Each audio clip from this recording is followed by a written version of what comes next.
When you first get started making prints, there's 1,000 questions that run through your mind, and it can be overwhelming. So in this video, I'm going to share with you the answers to the top 6 questions I get asked, and I'm also going to give you 3 more important tips that are going to help you when making prints. So let's get started. Question number 1, do I need to make a giclee print? The answer to that is no, it doesn't have to be giclee. The kind of print you make completely depends on the type of art you paint and the audience you sell to. There are people out there that could care less if they buy giclee prints. Let me give you an example. Parents looking for art to decorate the walls of their child's nursery don't want high-end giclee prints. They're going to want disposable art because they're going to want to change out the decor of their nursery as their child grows. So let's say prints made from an Epson Echo printer will do just fine. Those are gorgeous prints. You just need to make sure that your marketing message reflects what you sell. Number 2, do the colors need to match exactly? And the answer to this question is no, they don't. I see too many artists wasting precious time trying to make their scan or photo of their image perfect when all they want to do is sell an 8x10 print at an affordable price. If you can't scan, crop, touch up, and prepare your print in under 15 minutes, then you're wasting too much time on this part of the printing process. You need to streamline this for the sake of your business. And if you don't know how to do that, you can get my help in my Art Academy. Join my Art Academy. I have a Seller Studio section in there where I can help you. Number 3, do I need to sign my print?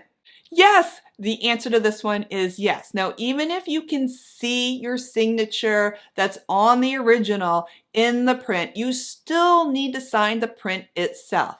And if you'd like to learn more on how to sign a print, check out my tutorial on how to sign a print. There's a link for it below this video. And in that video, I also explain why it's important to sign your print. So check that video out if you want to learn more.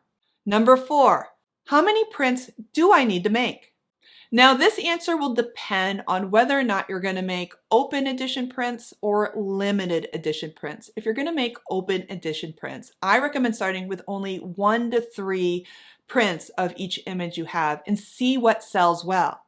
If you have an image that sells well, you sell out, then you want to make more prints. And if you have images that don't sell fast, I would just discontinue them. And if you want to make limited edition prints, I recommend starting with a really modest limit of the prints you make. You want to sell out fast. So you want to build demand for your art. So maybe start with a limited edition of maybe 10 or 20 prints. And as your audience grows and the demand for your art grows, you can increase that limit with future paintings that you create. Bottom line, you want to sell out fast and create demand versus getting stuck with a lot of prints that don't sell at all and you're storing them. Number 5, should I make my own prints or should I outsource them? Now, the answer to this question will depend on where you want to market and sell your prints. If you want to sell your prints in person at shows, then I recommend investing in your own equipment and printing yourself in your own home studio. This gives you control over your inventory and the new releases and sales, and it works really well when you do a lot of in-person events. If you want to sell your prints online and you want to focus all your sales online, then I recommend outsourcing your prints to a print-on-demand site. This allows you to focus on your online marketing funnel. That's really important to have the time to build that funnel out. If you want to do both, let's say you have 2 seasons, a season for in-person shows, and then you have like another season throughout the calendar year where you're just going to focus on online sales. You can do both, but I want to remind you that this is doubling your workload because you're going to need 2 marketing systems, one for selling in person and one for selling online. So it's going to take you twice as long to build out each system. So keep that in mind. When you start making prints, you might want to start with one system, and then once you master that, you can go on and build the second. Number 6, which of my paintings should I make into prints?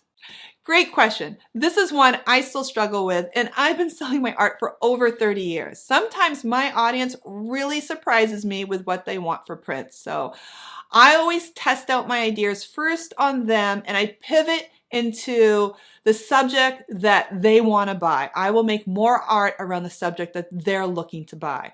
Now, this is really, really important that you make the focus of your art around what your audience wants. You have to be very observant on what they're buying and not make your art about your own wants and wishes. Because when it comes to selling art, you need to put your customer first. Now, here are 3 more tips that are an absolute must-do if you want to be successful at selling your prints. Number 1, make standard size prints. This is huge, and I can't say it enough. If a person wants to buy a print because they can't afford the original, then they also can't afford a custom frame. Number 2, make new art that goes with old art. This is critical to scaling your sales year after year. Remember, you are selling to collectors, not just random shoppers. Your customers will seek you out each year to see what's new, and your odds to selling to them again skyrocket when you make prints that go with what they have bought from you in previous years. Number 3, price your prints for profit. You need to have your material and labor costs factored into your price, and you also need to have a wholesale and retail price when it comes to your prints. And if your prints don't sell to your audience, then that means you have an issue with the subject matter in your composition. It's not the price. This means you need to change the design and make something your audience can't resist. Key takeaway, you want to streamline your printing process.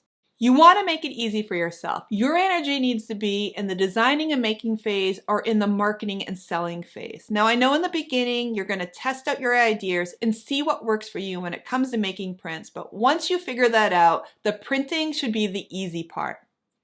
Hi, I'm Tracy Lizotte, and I hope you enjoyed this video. I hope you found it helpful. And if you would like to learn more on how to market and sell your art, and you would like to work with me, check out the links below this video. I'm running a free workshop for a limited time. You can try that out, but ultimately, check out the Seller Studio in my Art Academy. In there, you can work with me directly and learn how you can market and sell your own art.